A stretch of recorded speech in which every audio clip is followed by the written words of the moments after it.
Hola, Rocío.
Eh, Buenos días, doctor. Buenos días, compañeros. ¿Me escuchan?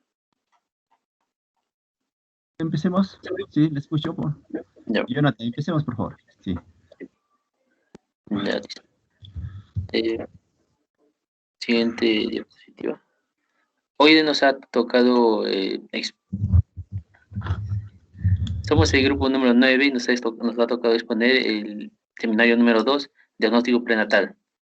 Quien le habla, Jonathan Vega Onque, y el grupo está conformado por Castillo Puedo Mayumi, Centeno Esquivel Crisia, González Álvarez Arlín, Elena Canazas Elizabeth, Navarrete Alvarado Melisa, Quinto Rayán Laura, Román Medina Elías, Vargas Barrios Graciel y Ceballos Palomino Pierina. Siguiente, por favor. Bien, diagnóstico prenatal. La OMS da la apreciación de insta a fomentar la prevención primaria y la salud de los niños con malformaciones congénitas mediante múltiples medidas, incluyendo el desarrollo y conocimiento especializado, el fortalecimiento de la investigación y estudios sobre etiología, diagnóstico y prevención de malformaciones. El diagnóstico prenatal de anomalías congénitas tiene como objetivos eh, ofrecer la consejería apropiada para identificar aquellas patologías que se benefician de la terapia fetal y coordinar la derivación de estas pacientes a centros terciarios para un óptimo manejo perinatal. También permitir una elección informada a las parejas que presenten algún riesgo de tener un hijo con alguna anomalía, disminuir la ansiedad, proporcionar tranquilidad, reducción del nivel de preocupación de la pareja y permitir a las parejas con riesgo de tener descendencia con alguna anomalía la posibilidad de comenzar un embarazo, el cual es sabiendo que puede tener la presencia de una o ausencia de un trastorno, puedan tener la posibilidad de interrumpirlo o en ese momento, ¿no? Permitir también la preparación psicológica, conocimiento sobre la gestación, el parto y los cuidados postnatales en el caso de nacimiento de un niño con un trastorno genético. En algunos casos también también se va a haber una posibilidad de hacer un tratamiento prenatal del feto afectado y a la siguiente diapositiva, por favor. Ya. Es importante hablar de la edad gestacional. El conocimiento preciso de la edad gestacional va a ser fundamental para tener un adecuado control prenatal, la adecuada toma de decisiones y así también el cribado que se va a realizar. Existen formas clínicas para poder determinarla. Una es mediante la altura uterina.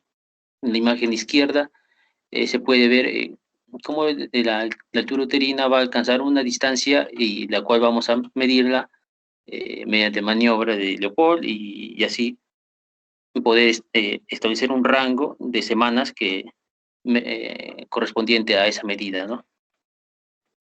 Pero aún así no es de todo confiable. Existen otras técnicas como la edad, el cálculo de edad gestacional por la regla de McDonald y en esta se multiplica la tira uterina por 2 y se divide entre 7 para obtener la edad gestacional en meses lunares. O se multiplica por 8 y se divide entre 7 para obtener la edad gestacional en semanas. Pero la técnica que se utiliza es el ultrasonido, el método imagenológico no invasivo y universalmente aceptado para la detección prenatal de la mayoría de anomalías. Este va a ser sobre todo, va a ayudarnos mucho por cuando no tengamos la fecha de última regla o no sea del todo confiable. Se recomienda que se haga, bueno, está escrito que se haga la evaluación a la 11ª a 14ª semana. Esta se conoce como el screening del primer trimestre. En esta, el feto va a tener entre 45 a 85 milímetros de longitud cefalonalga. Esta es una medición que se hace cumplida ya las 11 semanas y mediante este estudio vamos a poder también evaluar la anatomía fetal, marcadores de defectos cromosómicos como son la translucencia nucal, el hueso nasal y la presencia de reflujo en la válvula tricúspide, también el flujo del ductus venoso. ¿En qué consiste la translucencia nucal? Es una, en la imagen derecha tenemos una ecografía en corte sagital. Se puede ver como hay dos cruces en la parte inferior, en la cual correspondería el líquido que se acumula entre la piel y el tejido blando correspondiente cercano a la nuca. Ese sería un líquido transitorio que cuando sobrepasa el percentil 95 de la edad gestacional, sea mayor a 3.5 milímetros, va a haber un riesgo de defecto anatómico o también un riesgo mayor de un defecto cromosómico. Va a ser como un indicador, como ya lo dije. También está el hueso nasal, el cual siempre debe de verse o debe estar presente, pero está ausente en el 60-70% de casos de una trisomía 21, poco menos en 50% de casos en una trisomía 18 y ya mucho menos en un 30% de casos de trisomía 13. También el ductus venoso, que es un segmento de la vena umbilical, antes de llegar al corazón fetal, cuando la onda de flujo de este vaso es anormal, permite sospechar la presencia de alguna alteración cardíaca. Esta evaluación ecográfica tiene probabilidad de realizar una adecuada evaluación anatómica de la edad, a la edad gestacional y es de un 96% de sensibilidad. Esto excepto en cardiopatías congénitas. La sensibilidad va a ser mucho mayor cuando hablamos también de un síndrome de Down, un tamizaje de síndrome de Down, y puede llegar hasta a un 70 o 90%, a un 90%. Además, si hablamos de síndrome de Down, y en la semana 12 también se puede hacer un test de triple screening. Es sobre todo para calcular el riesgo y así poder decidir convenientemente qué otra prueba realizar complementaria, ¿no? La ecografía a las 20-24 semanas es también llamada una ecografía morfológica, en la cual vamos a ver malformaciones fetales y anexos ovulares, el cordón y placenta.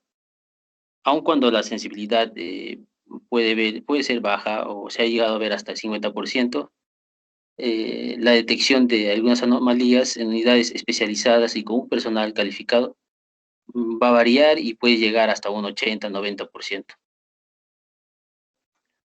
El siguiente diapositiva, por favor. Bien, tenemos la evaluación que se hace en el primer trimestre, la longitud cefalonalga, que es un parámetro mucho más preciso, con más o menos 3 días de desviación estándar. y si se hace entre la semana 10 a 14, va a haber una desviación estándar de más o menos 5 días. También está el diámetro biparietal, que es recomendado desde las 14 semanas, cuando ya la longitud craneonalga es mayor a 84 milímetros, y entre 14 y 20 semanas va a variar o va a estar en su desviación estándar de 7 días. En la imagen que vemos a la izquierda es la imagen axial de la cabeza fetal en el segundo trimestre.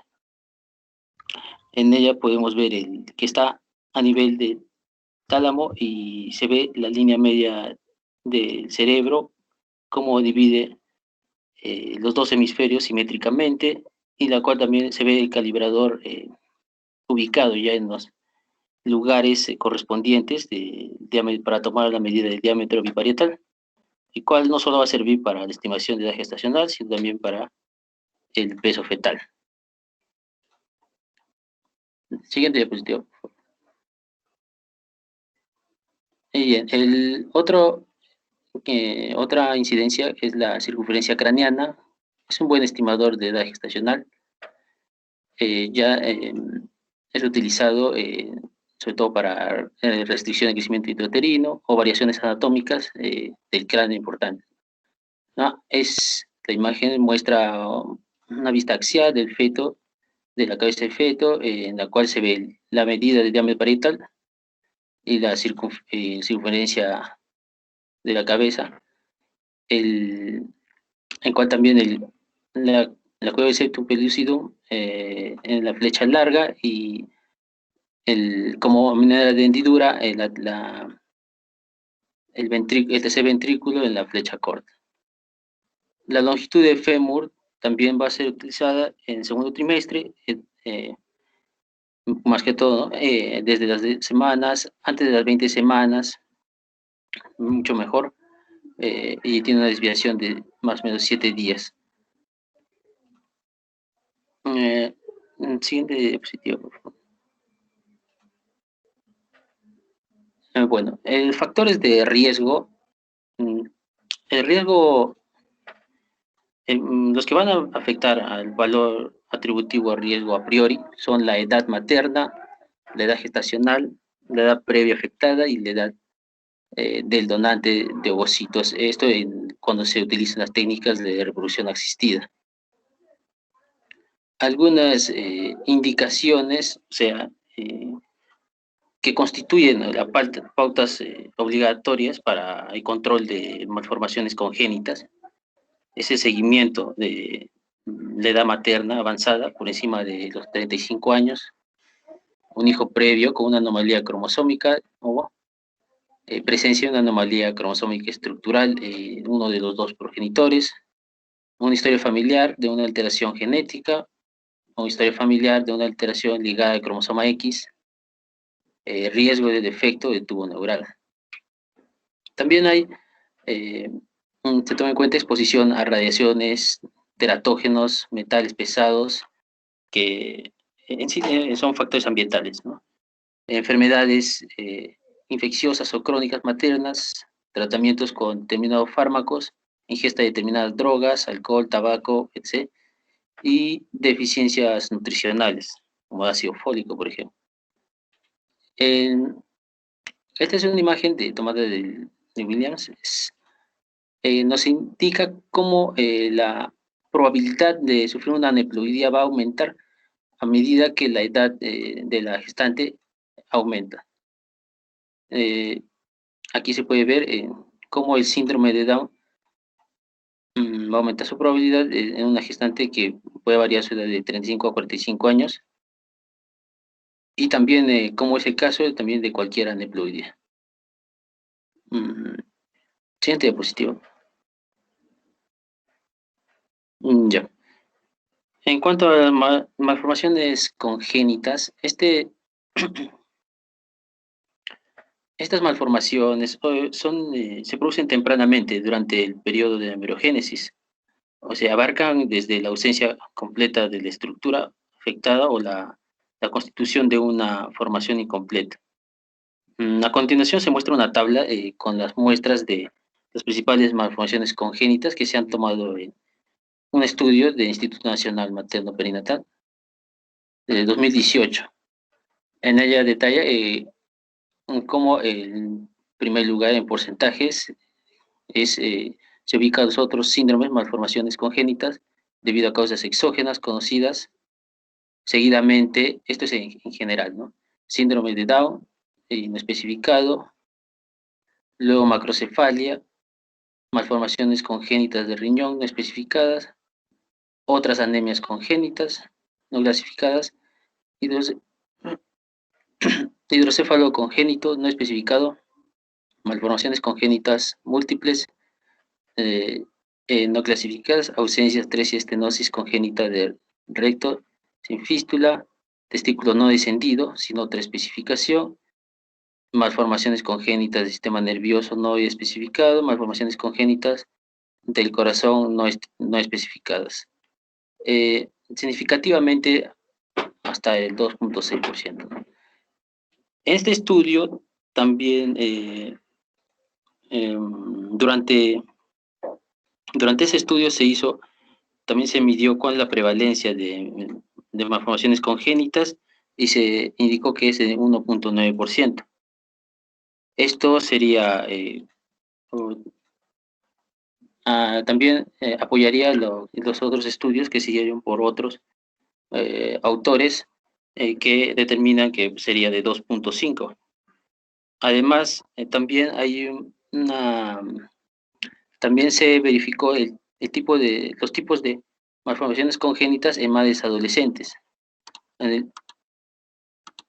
estableciendo que predomina la macrocefalia con 44%, seguido de testículo no descendido de 22.2% y hidrocefalia de 11.1%. También en madres de edad materna avanzada, que predominaron significativamente el síndrome de Down con 26.4%, seguida de otros síndromes como malformaciones congénitas debidas a causas exógenas y malformaciones múltiples con 7.1%. Entonces se encontró que había mayor prevalencia en síndrome de Down en mujeres con edad materna avanzada. Y esto es algo que ya se había planteado y que se hizo un estudio para poder acotarlo, ¿no? Y se determina lo mismo, ¿no? Que el síndrome de Down sería más frecuente y seguida de otras trisomías como trisomía 18 y 13. A continuación mi compañera va a continuar.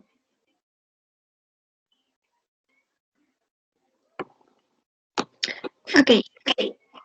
Ahora yo voy a hablar de la evaluación de la anatomía del feto. El estudio ecográfico estándar va a incluir la evaluación del número fetal, la presentación, la actividad cardíaca, el volumen del fluido amniótico, la biometría fetal y la anatomía fetal.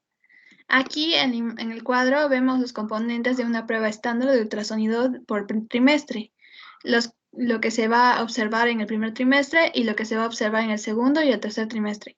Siguiente, por favor.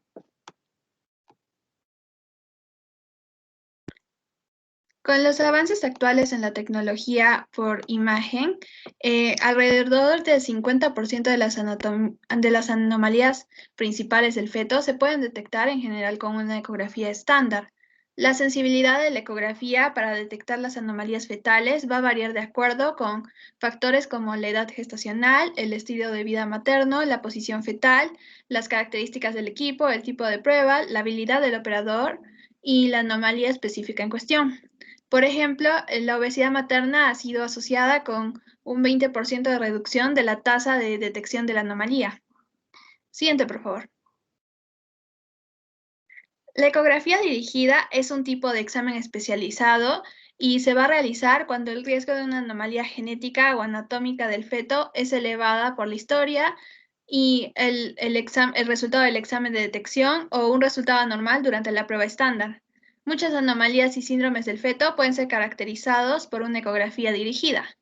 Aquí en el cuadro vemos las indicaciones para el examen de ultrasonido dirigido de la anatomía del feto, que puede ser por un feto o neonato previos con una anomalía estructural o genética o cromosómica o por un embarazo en curso con anomalía fetal conocida o posible, también por el aumento del riesgo de anomalía estructural del feto en el embarazo en curso, digamos por si la madre tiene diabetes, antes de las 24 semanas de gestación, también exposiciones a teratógenos, o la medida de la translucidez nucal es mayor a 3 milímetros. También por el aumento del riesgo de anomalía genética en el embarazo en curso, y también por otras condiciones que puedan afectar al feto, como la drogodependencia, una infección congénita, la aloinmunización y una anomalía en el fluido amniótico. Siguiente, por favor. Siempre que una anomalía del feto se identifica, los hallazgos del órgano afectado y otros sistemas de órganos deben ser completamente caracterizados. En caso de que no se caracterizara con una ecografía dirigida o una ecografía simple, se tiene que hacer un sondeo anatómico del feto y se va a completar mediante un examen por resonancia magnética, si no se pudo caracterizar por completo en la ecografía dirigida. El Colegio Americano de Radiología ha concluido que, basado en la evidencia disponible, las imágenes por resonancia magnética no tienen efectos nocivos documentados sobre los fetos en desarrollo. Siguiente, por favor. Ahora sobre el screening, el carrier screening. El carrier screening es un término utilizado para describir el testeo genético que se hace en un individuo que no tiene el fenotipo para un trastorno genético, pero que pueda tener un alelo variante con el gen asociado al diagnóstico. La información sobre el carrier screening debe ser proveído a cada mujer embarazada e idealmente la detección y el asesoramiento debe realizarse antes del embarazo para permitir a las parejas conocer su riesgo reproductivo y considerar la gama más completa de opciones reproductivas. Si se encontrara que la paciente tuviera un alelo para una condición específica, se debe ofrecer el testeo también a la pareja de esta. Y si ambos fueran carriers de esta condición, se debe ofrecer asesoramiento genético.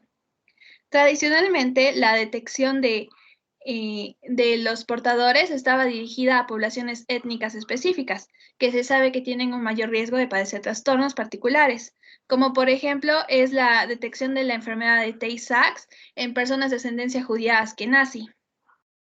Sin embargo, en una sociedad multirracial actual como la que tenemos, es cada vez más difícil definir la ascendencia de un individuo. Y esto ha motivado la consideración de un cribado panétnico, o sea, un cribado no directivo, en el que se ofrece un cribado de portadores para un panel de trastornos a todas las personas independientemente de su origen étnico, en lugar de un cribado tradicional basado en el origen étnico de esta persona. Siguiente, por favor.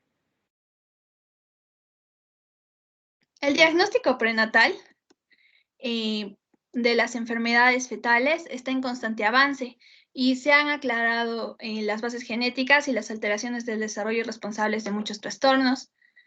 Se disponen en sí dos tipos de pruebas, que va a ser las de detección y las diagnósticas. Y las de detección o cribado se van a realizar a partir de una muestra de sangre materna o mediante una ecografía. Y son seguras, aunque relativamente inespecíficas. Una prueba de detección positiva puede recomendar la realización de una prueba diagnóstica después. Los procedimientos diagnósticos en los que va a ser necesario obtener muestras de tejido fetal llevan cierto riesgo para la madre y el feto, pero van a permitir confirmar o descartar el trastorno en cuestión. Ahora sí, sobre las pruebas de detección, tenemos la concentración de alfa-fetoproteína sérica materna o AFPSM para detectar los efectos del tubo neural entre las 15 y 22 semanas de gestación.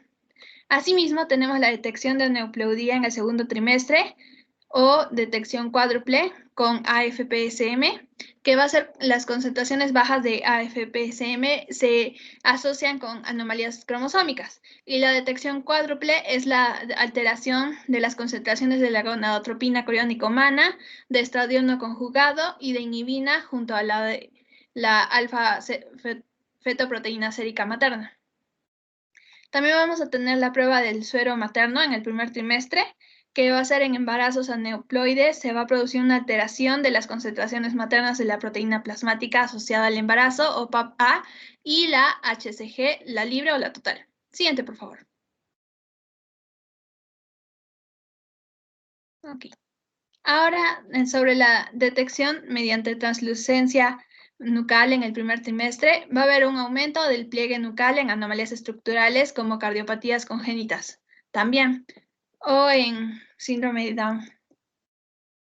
Sobre la prueba de detección combinada del primer trimestre, nos habla de combinar marcadores séricos maternos como el PAP-A y el HCG-beta y la medición del pliegue nucal. Y sobre la prueba combinada del primer y del segundo trimestre es para la trisomía 21, es para incrementar la sensibilidad de la prueba de la detección. Y sobre la detección del ácido desoxirribonucleico, o sea, el ADN fetal, sin células para identificar la neopleudía, va a ser para detectar trisomías 13, 18 y 21, y así como neopleudías en los cromosomas sexuales. Y finalmente, en las pruebas de detección también vamos a tener una ecografía después de la prueba de detección sérica para neopleudía. Siguiente, por favor.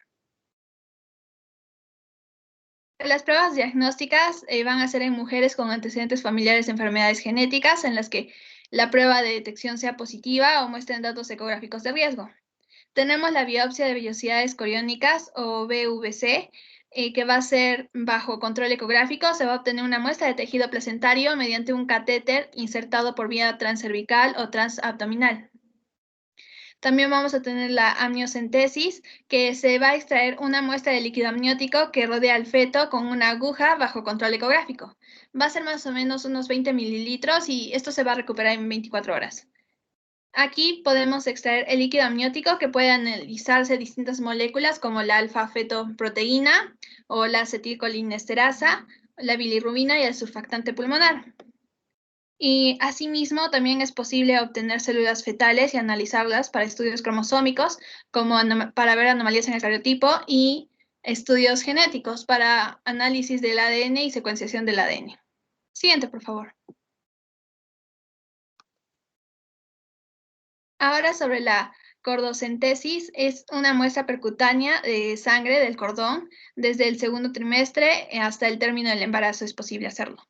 Y sobre la biopsia o diagnóstico genético preimplantacional es durante la fertilización in vitro y se puede extraer unas células cuando está en una etapa de 8 células, la mórula, y sin causarle ningún daño. Y sobre el ADN fetal sin células en la circulación materna, pueden separarse y analizarse células fetales de la circulación materna, pero es un número escaso y esto impide que esta técnica sea utilizada en la clínica. Siguiente, por favor.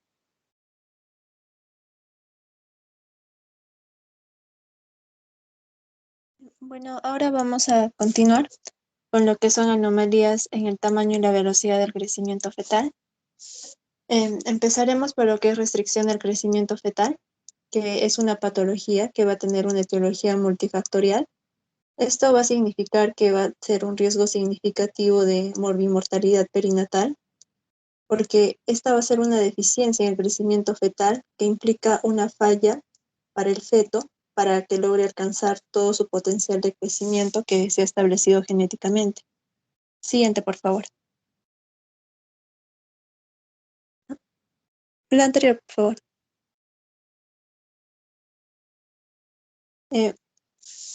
Entonces, vamos a ver que se denomina un feto pequeño para la edad gestacional a un feto que se encuentra en términos menores a lo esperado. Entonces, es un término que estamos diciendo que es un feto que está por debajo del percentil 10 de su edad gestacional. Entonces, se han establecido 3 tipos de patrones que van a responder a diferentes etiologías según esto. Uno va a ser el feto constitucionalmente pequeño, que van a ser el 60% del peso para la edad gestacional esperada y que no van a tener ninguna patología. También vamos a encontrar a los fetos pequeños, que esto es a causa de una insuficiencia placentaria, que son el 25% del peso esperado para la edad gestacional. Estos fetos ya van a ser fetos con un crecimiento intrauterino restringido. Entonces, en 50% de estos fetos vamos a encontrar lo que es preeclampsia o alguna fisiopatología placentaria. También tenemos a los fetos pequeños con una condición extrínseca a la placenta, que son solamente el 15% del peso que se espera. Entonces, este grupo vamos a incluir a lo que son las infecciones fetales, síndromes genéticos, cromosomopatías, malformaciones congénitas y secuelas de exposiciones tóxicas. Siguiente, por favor. Ahora, también hay una clasificación de la restricción del crecimiento intrauterino según el grado de severidad y de acuerdo al momento en que se ha dado el inicio. Entonces tenemos una restricción del crecimiento uterino que puede ser severo, donde los fetos se van a encontrar con un peso estimado por debajo del percentil 3 para la edad gestacional esperada, y esto lo vamos a ver en una ecografía. Y bueno, en este tipo vamos a ver que es un pronóstico no muy alentador. También vamos a ver un tipo temprano, que va a aparecer antes de las 32 semanas de gestación, y se va a relacionar más que todo con prematuridad, con preeclampsia y con alteraciones presentarias. Y también un tipo tardío, que va a aparecer después de las 32 semanas, y este va a ser el más frecuente y se va a relacionar sobre todo con enfermedad placentaria y, bueno, en menor grado va a estar relacionado que el tipo temprano. Siguiente, por favor.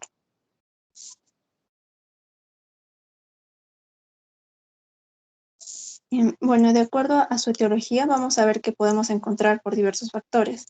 Uno de ellos van a ser los factores maternos.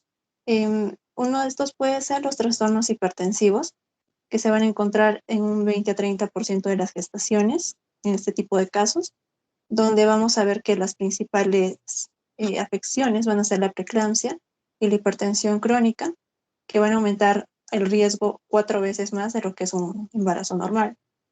Y también, bueno, se debe mencionar que la insuficiencia renal crónica también se va a asociar con la hipertensión subyacente y con las enfermedades vasculares, y también va a estar asociada de la restricción del crecimiento intrauterino.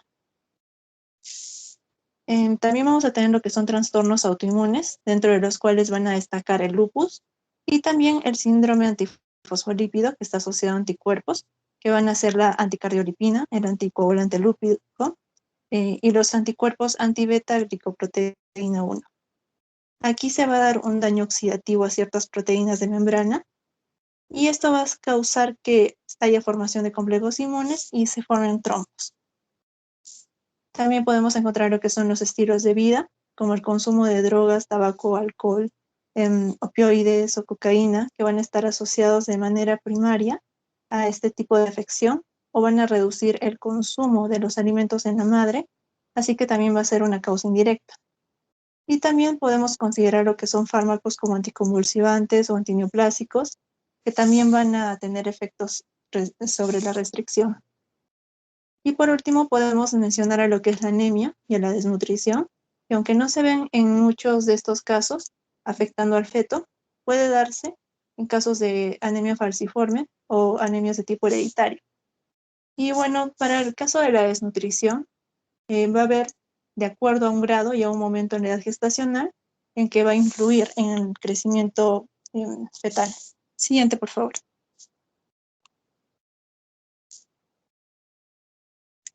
En cuanto a los factores fetales, vamos a presentar lo que es aneuploidías, que se va a dar con fetos, sobre todo con trisomías autosómicas. Sobre todo vamos a ver esto en un 30% en la trisomía 21 y en un 90% en la trisomía 18. Y lo que vamos a ver aquí es que la longitud coronilla-rabadilla, que es en los fetos con trisomía 18, a diferencia de la trisomía 21, va a ser más corta de lo esperado. También vamos a ver que contribuyen las malformaciones, porque cuanto más grave sea la malformación, más alto es el riesgo de una restricción en el crecimiento.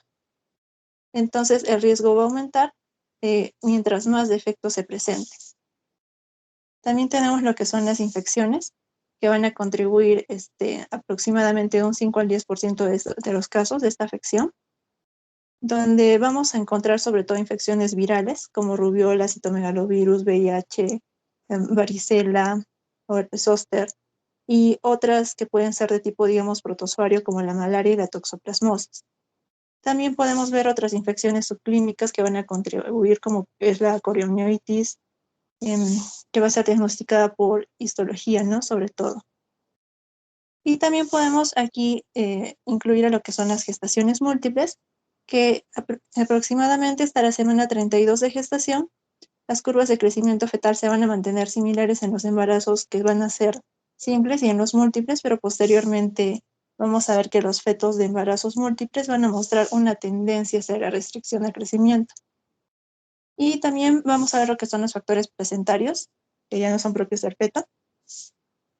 En estos factores, las principales entidades asociadas van a ser la placenta previa, los infartos placentarios, la vasculitis o arteria umbilical única, dentro de otros. Siguiente, por favor.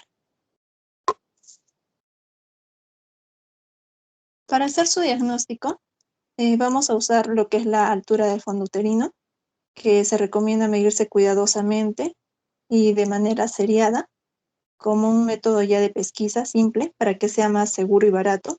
Y recordar que este tiene una tasa de error muy grande, por lo que es necesario seguir este procedimiento. Para la ecografía también podemos hacerla, que va a ser nuestro punto de apoyo para los embarazos. A través de ella podemos sacar el cálculo del peso estimado fetal y después podemos sacar el cálculo del perceptivo de crecimiento después de estimarlo, ¿no? El peso.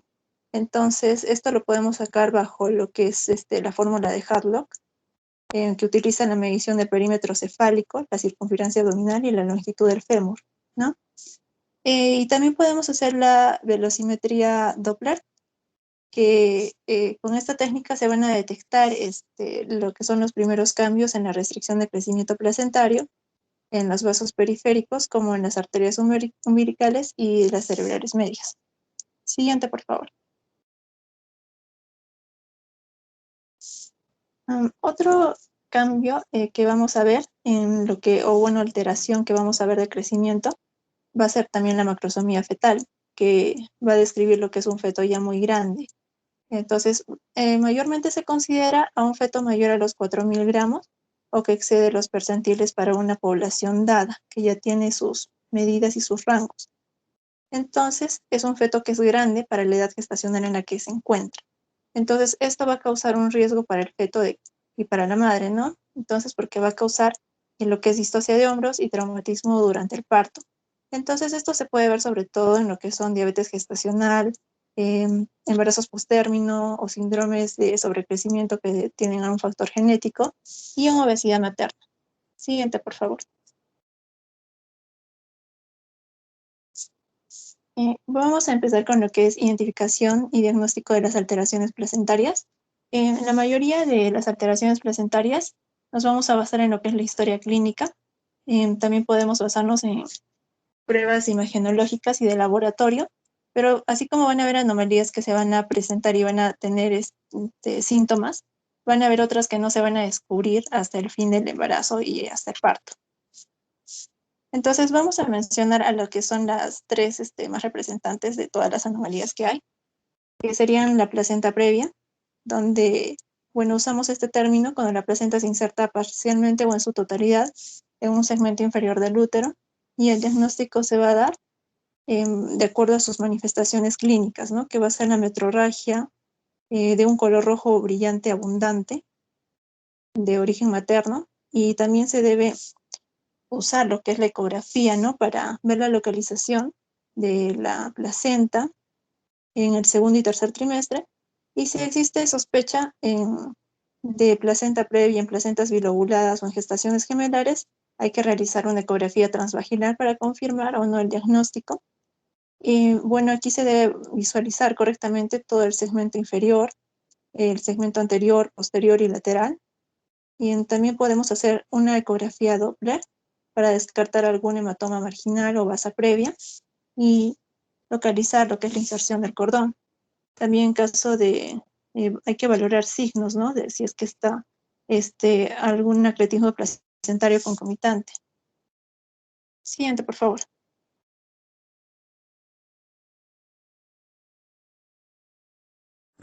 Ahora tenemos lo que es la placenta creta o el acretismo placentario.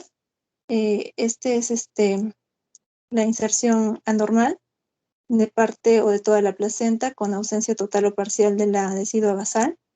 Y bueno, como ya se sabe, existen 3 variedades, que son la placenta acreta, que se adhiere de forma anormal a una parte o a la totalidad de la placenta a la pared uterina.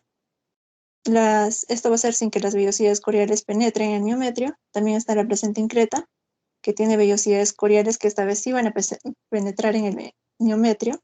Y la placenta percreta, que es lo que es la penetración de los elementos coriales hasta sobrepasar la serosa del útero. Incluso pueden alcanzar lo que son órganos vecinos. Y su diagnóstico va a ser básicamente el empleo de métodos como es el ultrasonido y la resonancia magnética.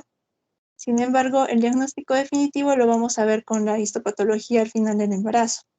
Pero en la ultrasonografía o en la ecografía, en los criterios diagnósticos se han podido establecer una zona hipoecoica miometrial o retroplacentaria. Vamos a ver también adelgazamiento o disrupción de la serosa uterina hiperecoica.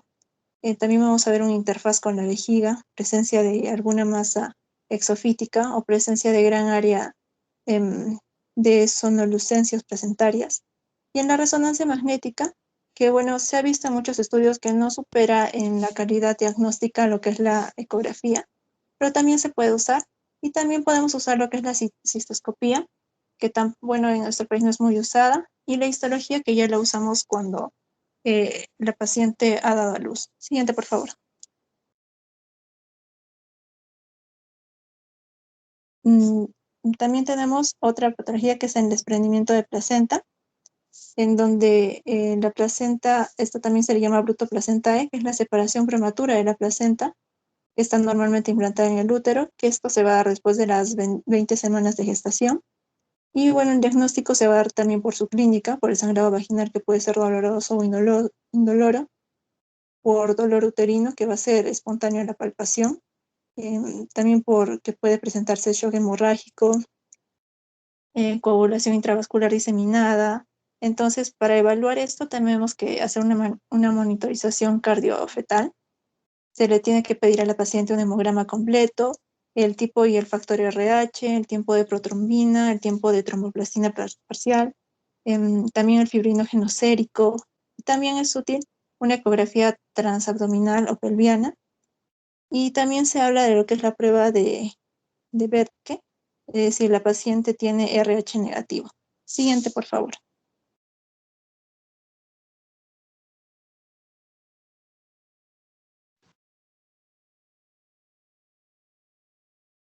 Ya.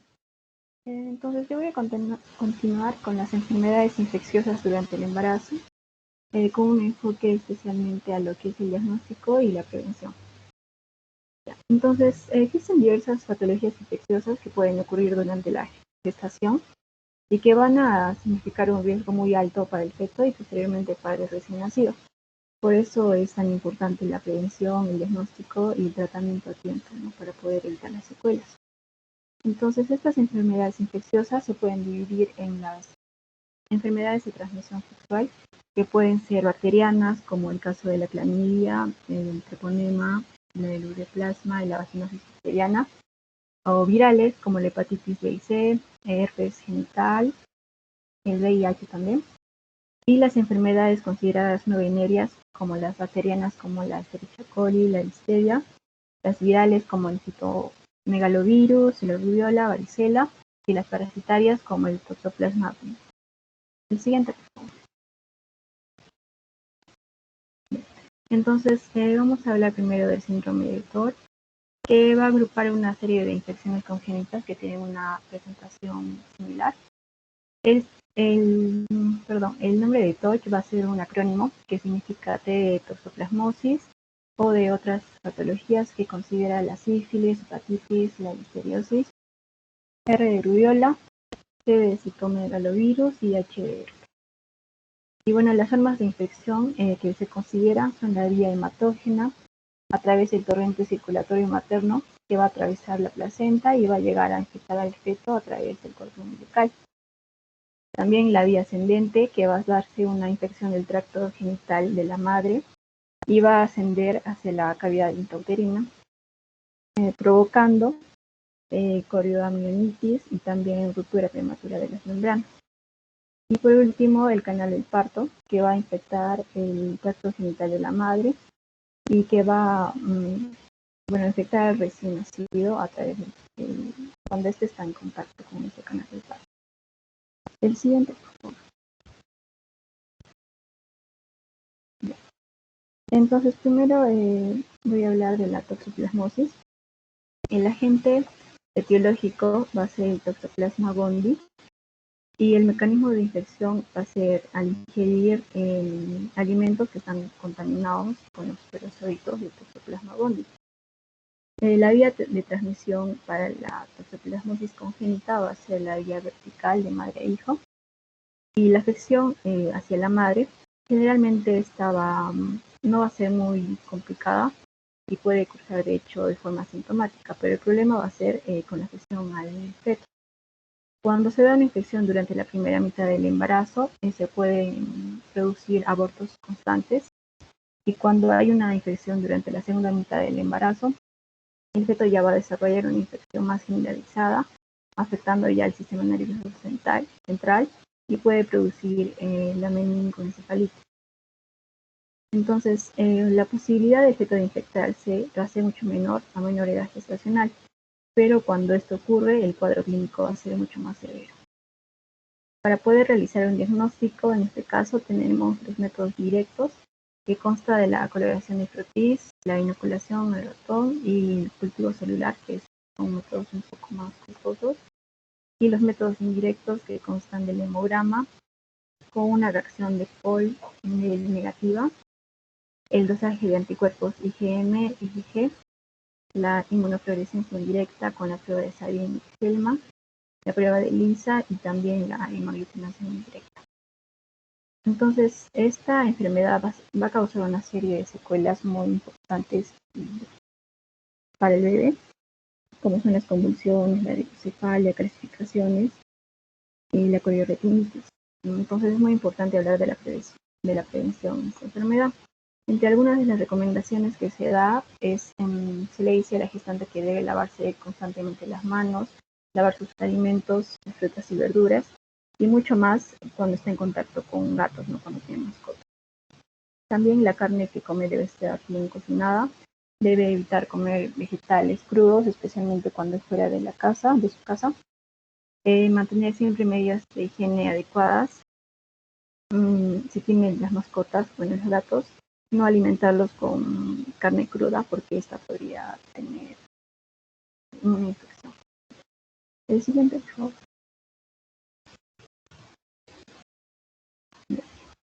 Ahora, respecto a la sífilis, el agente infeccioso es el Treponema pallidum. En lo que es sífilis congénita, la vía de transmisión va a ser la transmisión placentaria, que es la más común. Va a atravesar la barrera placentaria, esto predominantemente en la semana 16 de la gestación, pero también se puede dar a través del contacto en el canal del parto. La afección fetal va a depender del momento en que la madre se contagie.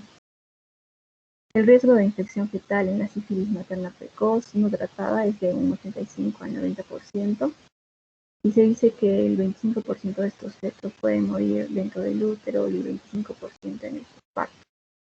También puede presentarse una sífilis precoz y tardía en los recién nacidos vivos de un 40%, pero siempre van a quedar con secuelas, ¿no?, de la enfermedad. El diagnóstico consta del diagnóstico serológico, que de hecho se debe realizar a todas las gestantes, que nos va a ayudar también para saber el periodo de la enfermedad, que puede ser el latente o asintomático, el precoz, que es normalmente menos de 2 años, y el tardío, más de 2 años, que puede ser contacto. También está el test sensible no treponémico, que es el VDL o el RPR. Y si estos test salen positivos, hacemos uno más específico, que es el test treponémico, la prueba de absorción de anticuerpos treponema melanquina fluorescente o la prueba de aglutinación pasiva de partículas de fluido.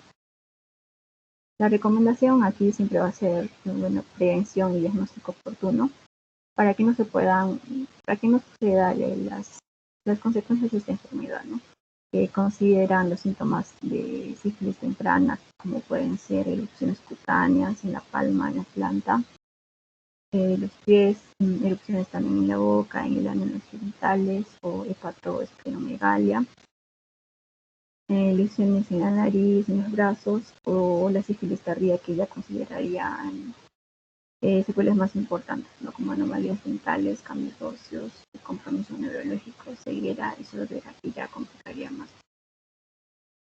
El siguiente, por favor.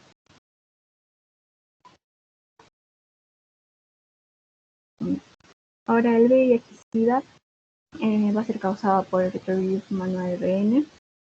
En este caso, la transmisión puede ser horizontal por la vía sexual, parenteral, transfusiones de sangre y trasplantes.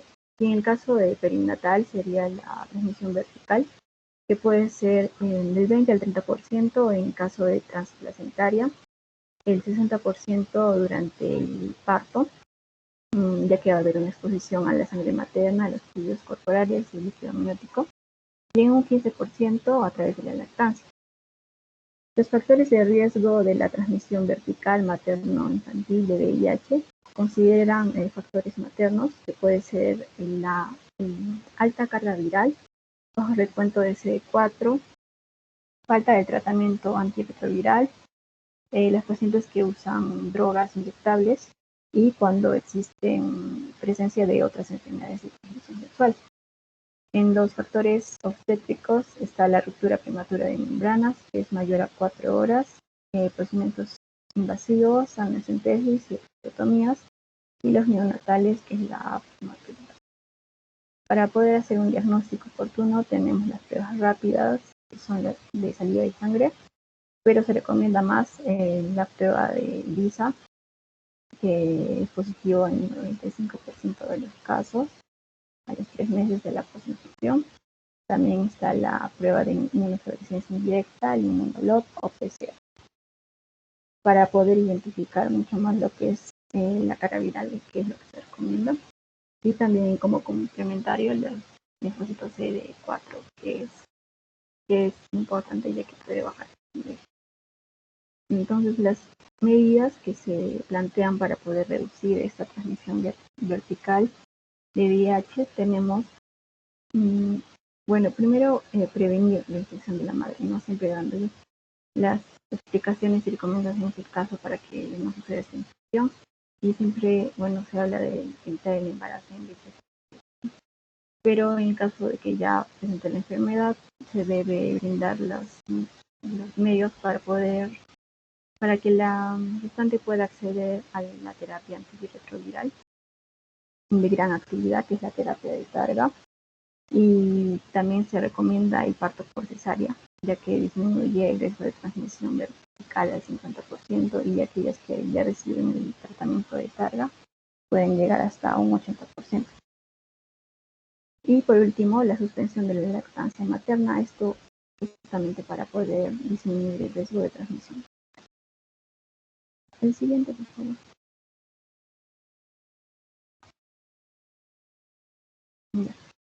Ahora, la rubiola va a ser causada por un virus ARN y bueno, las gestantes se van a infectar a través de estornudos, tos o estar en contacto con superficies que están contaminadas con este virus. El periodo de incubación va a ser de 15 días aproximadamente, y al ser contraída durante el embarazo va a ser una patología muy grave para el feto, ya que puede producir en un 20% de los casos abortos espontáneos.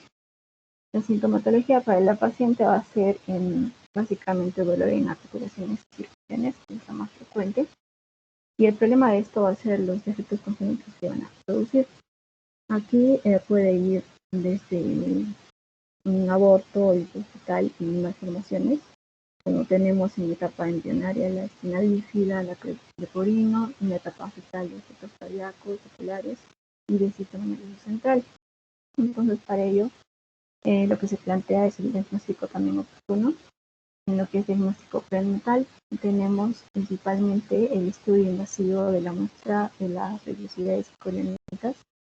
Este es a través de una amniocentesis, o tal vez también una coreocentesis, para poder reconocer el genoma viral de sangre por también para las pruebas. Las vías de transmisión va a ser la vía transplacentaria y bueno, se van a producir una serie de lesiones por la rubiola. Estas pueden ir en menos de 10 semanas en el embrión, desde lesiones severas, desde el riesgo de muerte embrionaria, el aborto. También a medida que avanza la edad gestacional puede producir problemas con la audición a posterior del bebé cuando ya no está. Y también cuando hablamos de más de 36 semanas, cuando ya hay un embarazo pero no también, el neonato va a sufrir lesiones agudas que consideran trastornos hematológicos o de patogenomegalia y muchas secuelas que pueden llegar a ser anuales. Entonces, lo que se recomienda, bueno, una de las opciones que se da en estos casos, se le puede, se plantea la interrupción del embarazo. Muchas veces cuando los pacientes consultan y se diagnostica esta patología, se habla principalmente del primer trimestre, de que va a haber muchas más secuelas, entonces se comunica esto a los padres. Pero por supuesto siempre se va a considerar la decisión que ellos tomen, ¿no?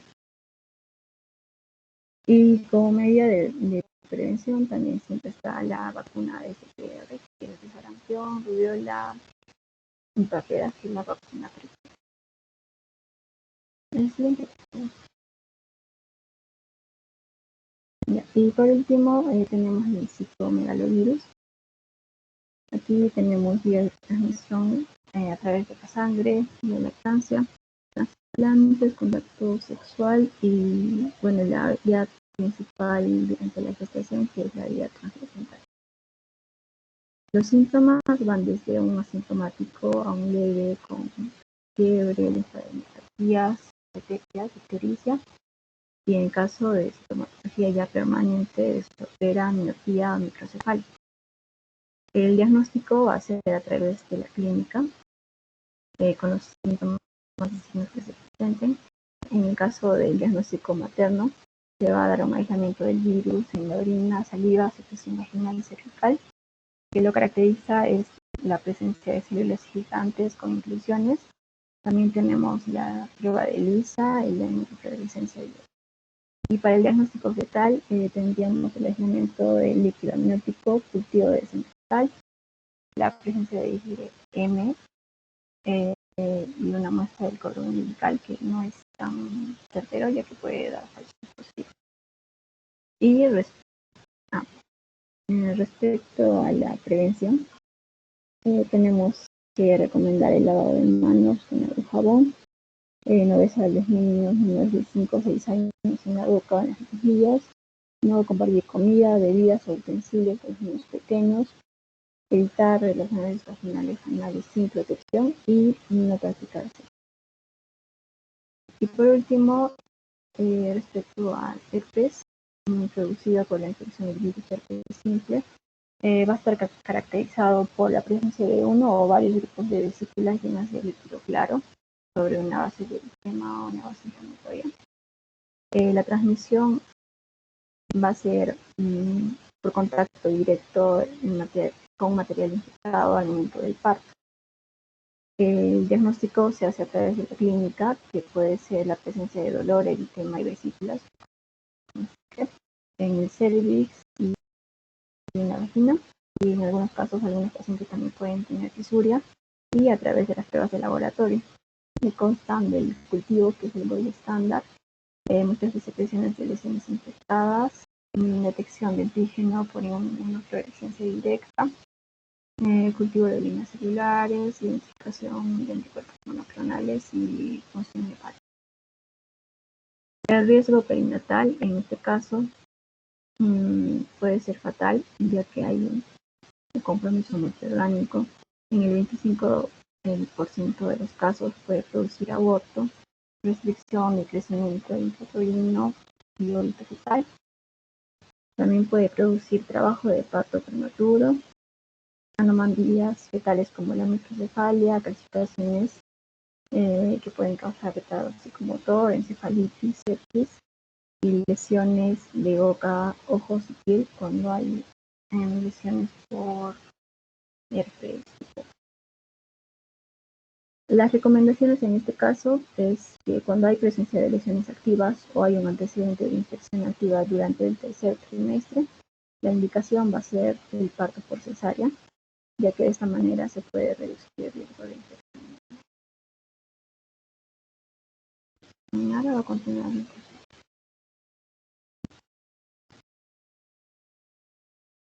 Ahora voy a continuar yo con las pruebas de bienestar fetal.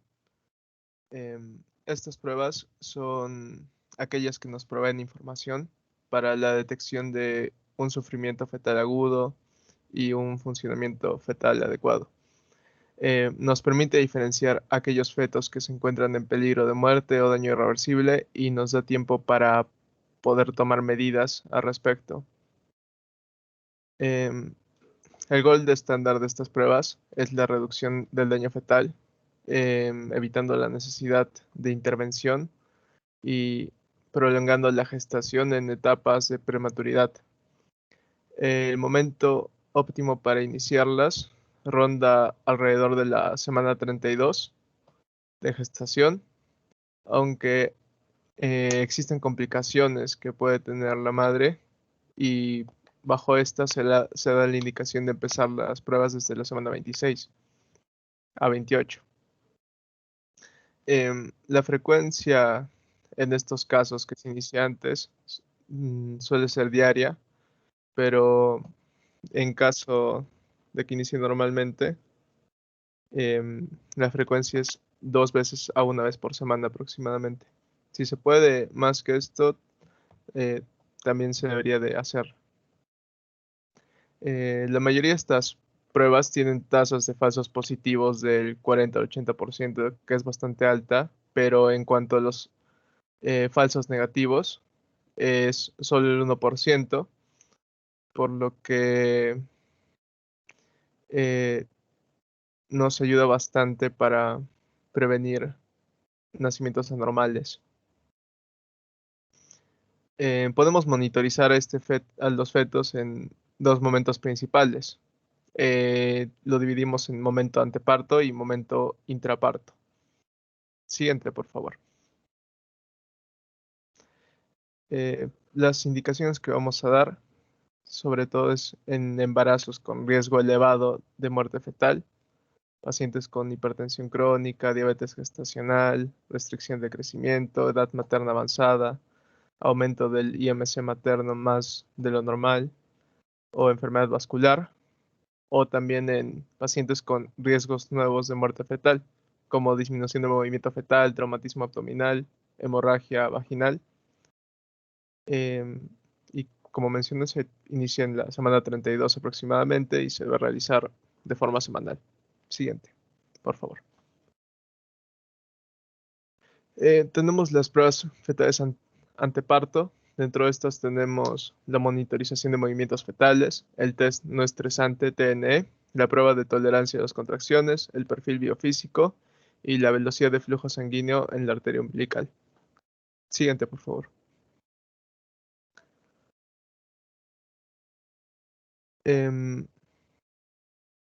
Bueno, empezamos con la monitorización de movimientos fetales. Acá se tiene como principio el seguimiento de un patrón fetal de sueño-vigilia. La madre puede percibir este patrón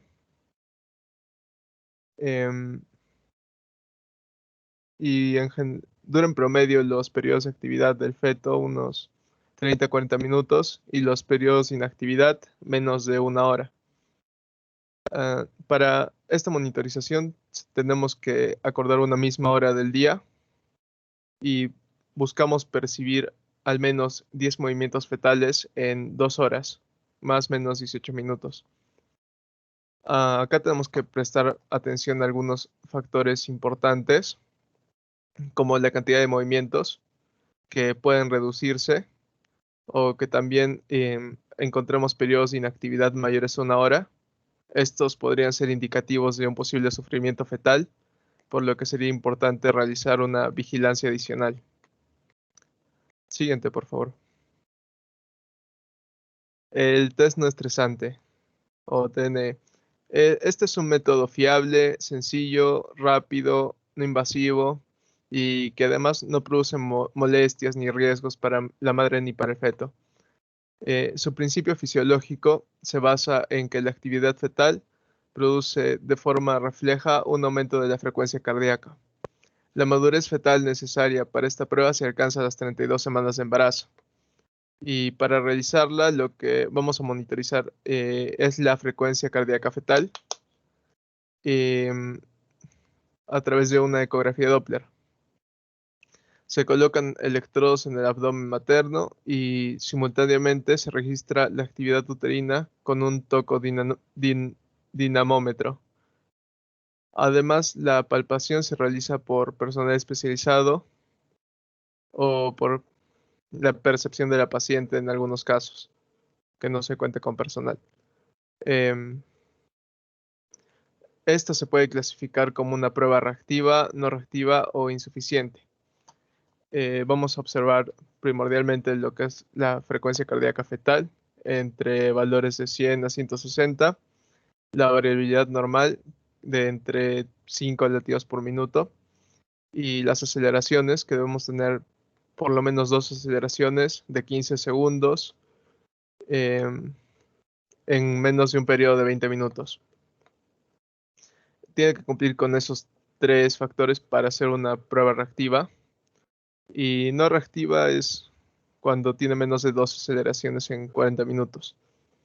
Esta es una prueba que nos ayuda bastante porque en caso de ser reactiva nos indicaría un riesgo de muerte fetal de 3 en 1000 y valores predictivos negativos de muerte materna del 99.8%, que son resultados muy tranquilizantes. Siguiente, por favor. La prueba de tolerancia a las contracciones. Esta se usa más que nada para confirmar el TNE en casos de que sea no reactiva o que sea insuficiente. Se busca como un apoyo. No es usada con mucha frecuencia. Su principio se basa en que las contracciones uterinas pueden indicar si el feto se encuentra sano o no. En condiciones de hipoxia, la frecuencia cardíaca fetal se ralentiza con las contracciones, se enlentece de 15 a 30 segundos después del comienzo de una contracción y alcanzaría su punto más bajo después de un pico de una contracción. Además que no recuperaría su valor inicial hasta que ésta finalice. Esto lo vamos a conocer como una desaceleración tardía por la relación que tiene con la contracción uterina. En casos de que no haya contracciones uterinas, nosotros para realizar esta prueba, lo que podemos es inducirla con oxitocina. Con oxitocina intravenosa, lo que conoceríamos como prueba con provocación de oxitocina. En una prueba positiva se observarían desaceleraciones tardías que se asociarían a las contracciones y en una prueba negativa, si se producen al menos 3 contracciones de 40 segundos cada una en un periodo de 10 minutos, sin ninguna desaceleración tardía, pues ya tendremos que sería una prueba negativa. Esta prueba, si sale negativa, es aún más favorable que un TNE reactivo, ya que estadísticamente nos estaría hablando de una tasa de muerte fetal menor. En este caso sería de 0.4 cada 1000 y en el caso del TNE sería de 3 cada 1000. Pero por otra parte, si esta es una prueba positiva, nos indica un valor de 88 cada 1000.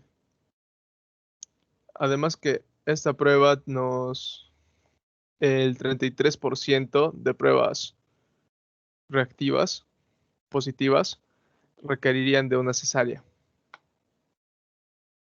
Siguiente, por favor. El perfil biofísico. Acá tenemos lo que sería como que una combinación del TNE con otros parámetros como por ecografía, el volumen suficiente de líquido amniótico. Aquí se mediría el saco vertical del líquido, que tiene que ser superior a 2 centímetros. Además, medimos los movimientos respiratorios fetales, la actividad fetal y el tono musculoesquelético fetal normal. Cada uno de estos lo vamos a clasificar en una escala de 0 a 2, con la presencia o ausencia de cada uno. Y lo sumamos y frente a esos resultados nos puede permitir valorar el estrés agudo o el estrés crónico. Tendríamos que de 8 a 10 puntos son resultados bastante tranquilizantes, porque sería un feto normal o un muy bajo riesgo de asfixia. Así que acá se indicaría una revisión semanal. Cuando estamos en ya 4 o 6 puntos son resultados dudosos. Hay una sospecha de asfixia crónica y el examen se tiene que repetir el mismo día. Y si nos encontramos de 0 a 2 puntos, se recomienda provocar el parto, porque aquí sí hay una fuerte sospecha de una asfixia crónica. Siguiente, por favor. La velocidad del flujo sanguíneo en la arteria umbilical fetal. Esta técnica se realiza mediante ecografía Doppler, no es invasiva y se utiliza para evaluar la resistencia placentaria distal al flujo. Acá encontraríamos placentas con función deficiente, vasoespasmos o hasta infartos, que representarían una mayor resistencia al flujo. Esta la medimos en la diástole fetal. No es un examen muy usado, ya que solo se utiliza en casos de embarazos con un crecimiento fetal retardado y no se debería tampoco usar en la población obstétrica normal. Y acá también otra arteria que nos serviría para medir la velocidad del flujo sanguíneo es la arteria cerebral media. Con la cerebral media o la arteria umbilical fetal se puede hacer la medición. Siguiente, por favor. Ahora la siguiente parte es las pruebas fetales intraparto.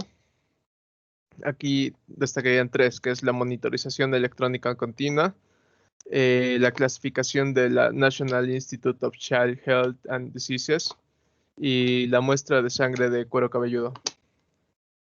Siguiente, por favor.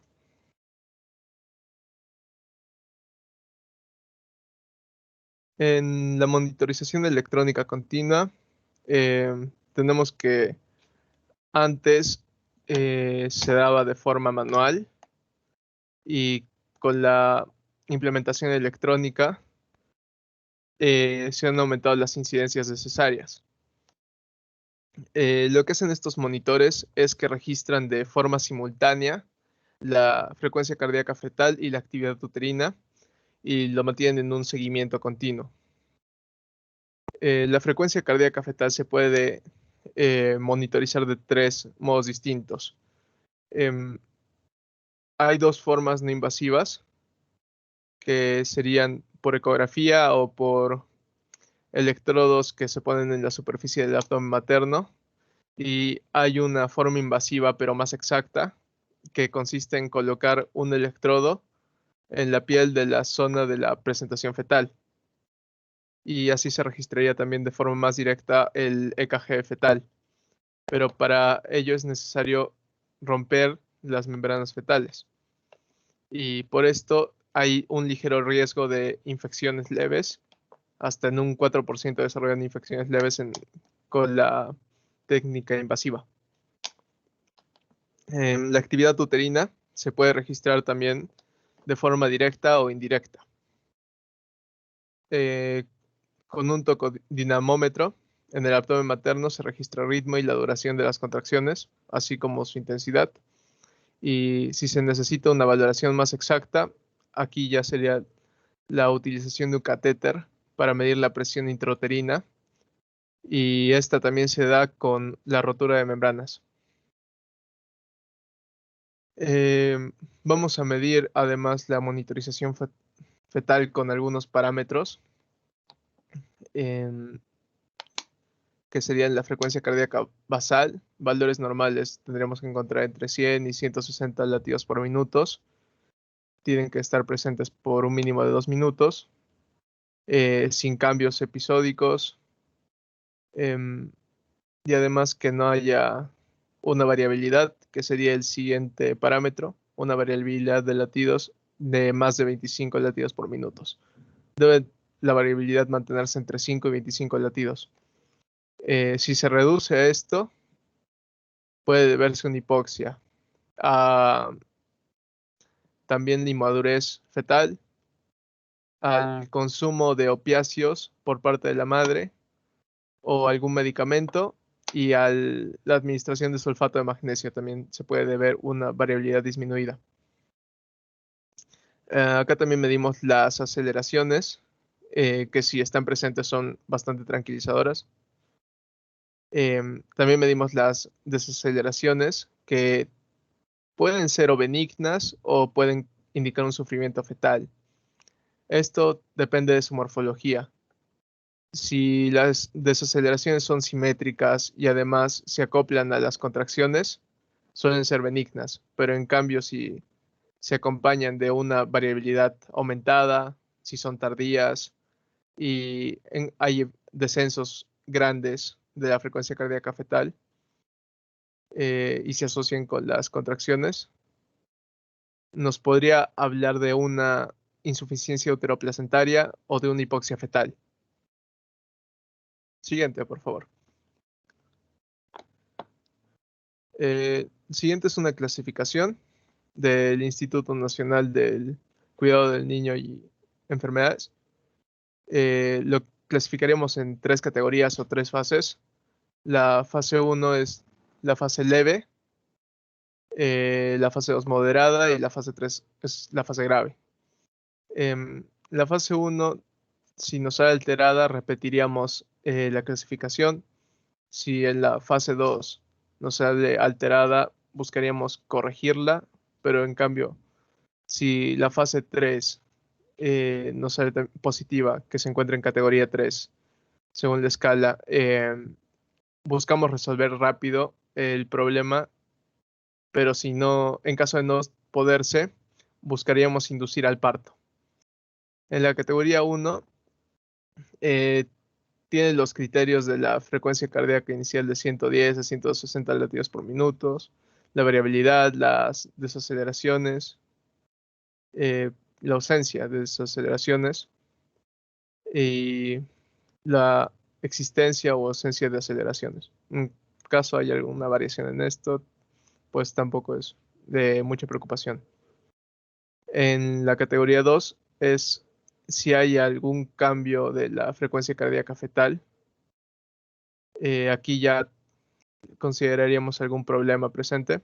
Y en la categoría 3, la ausencia de variabilidad inicial de la frecuencia cardíaca fetal y desaceleraciones tardías, desaceleraciones variables recurrentes, bradicardia, o que se encuentre un patrón sinusal. Aquí se buscaría una intervención lo más rápido posible y si no, la inducción al parto. Siguiente, por favor. Y por último, otra prueba intraparto, que es la muestra de sangre del cuero cabelludo fetal.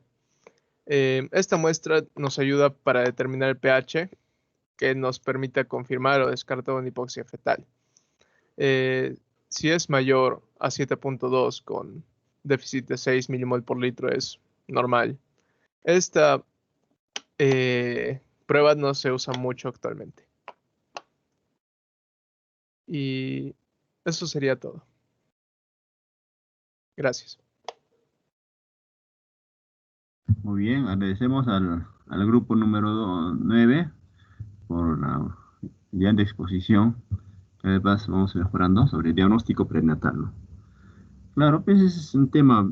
El ABCP de la neonatología, antes de empezar, ¿no? Tenemos que saber, conocer también de perinatología. Pues, para saber interpretar lo que habla el neonato, el ginecólogo, el obstetra sobre todo, ¿no? Pues, como si ustedes han expuesto, hay dos tipos de diagnóstico, ¿no? Diagnóstico de detección y diagnóstico, pruebas de detección y pruebas de diagnóstico, ¿no? Entonces, hay pues, gestantes que son de riesgo, ¿no? En donde se tiene que practicar este tipo de pruebas, que no están exentos de riesgo, ¿no? Eso es lo que sucede. Entonces, pero en la población es normal, pues no se hace estas cosas, ¿no? A lo mucho se hace este control prenatal, examen de hemograma, examen de orina, determinación de grupo y factor, como comentaron también, detección de enfermedades infecciosas como sífilis, que es usual, ¿no? En el segundo, tercer trimestre, siempre debe haber una diferencia de 3 meses, y lo mínimo, ¿no? También pesquisa de VIH, ¿no? Ahora en nuestros tiempos el COVID, ¿no? Y que es una enfermedad emergente en nuestro tiempo. Y generalmente con el COVID no hay mucho problema, pero por ejemplo con el VIH sí hay que tener cuidado, ¿no? Si da profilaxis y todo cosa, ¿no? Tiene que estar con sus antirretrovirales el neonato por un mes. En cambio en el COVID, no, felizmente los niños nacen bien. Los estudios que se hicieron a toditos, por esta época del año pasado, a todos se les pedía PCR. Entonces nos llegan 3, 4 días y nos embalsamos de pacientes para darle alta. Y que los reportes de la maternidad Lima, de salud, de la mayoría de los niños nacen sanos. Y se les trata como a todo niño. Y siempre hay que tener cuidado para el momento de la atención del parto o de la cesárea. Entonces el problema son la gestante o la mamá, ¿no? Que es un geyser, ¿no? Eliminando los aerosoles. Entonces, ya, de mi servicio se han contagiado el 50% de los médicos, ¿no? Pero felizmente han superado, ¿no? Y los obstetristas también igualito, ha habido, sí, terrible.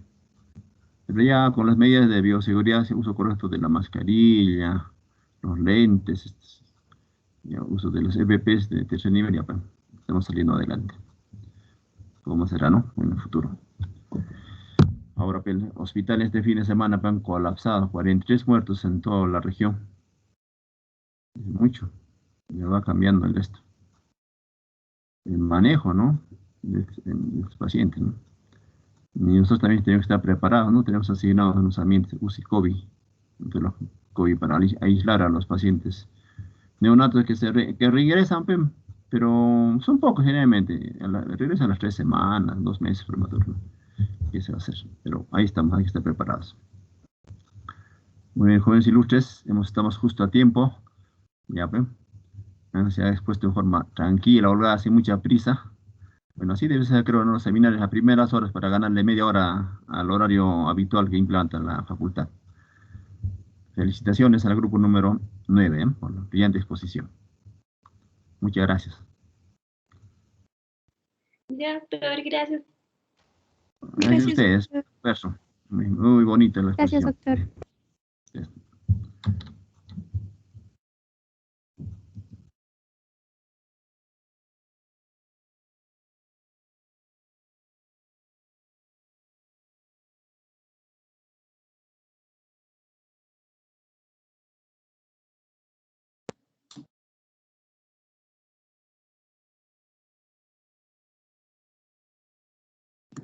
Por acá va a ser la otra clase.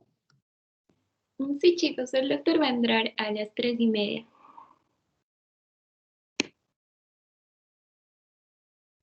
Gracias.